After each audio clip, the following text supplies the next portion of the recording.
Patut ke nak pajak rumah yang dah bebas hutang demi nak dapat pinjaman RM10,000? Memang pinjaman ini kecil, tapi bank sebenarnya ada syarat minimum untuk pembiayaan remortgage. Silat hari bulan anda bazirkan masa dan kos kewangan semata-mata untuk nilai tunai yang tak sepadan dengan nilai aset anda yang mahal.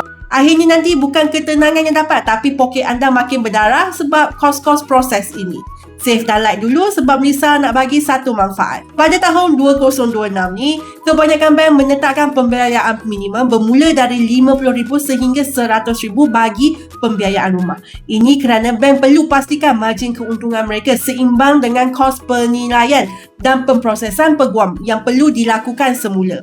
Morgan Housel, penulis buku bestseller dunia bertajuk The Psychology of Money, pernah berpesan berhenti menganggap aset anda sebagai angka semata-mata, tetapi lihatlah ia sebagai alat perlindungan masa depan. Memelihara status rumah yang sudah bebas bebanan adalah kunci utama untuk kelangsungan hidup jangka panjang tanpa tekanan faedah pihak bank. Saya Melissa, saya memudahkan urusan pembiayaan rumah anda dengan memandangkan anda terus dengan bank yang paling sesuai. Pernahkah anda terfikir bahawa kos penilaian dan yuran guaman untuk remortgage boleh mencecah 3 hingga 5,000 walaupun anda cuma mahu pembiayaan 10,000? Daripada mohon 10,000 yang pasti akan ditolak bank, lebih baik anda biarkan rumah itu kekal bebas hutang demi ketenangan minda.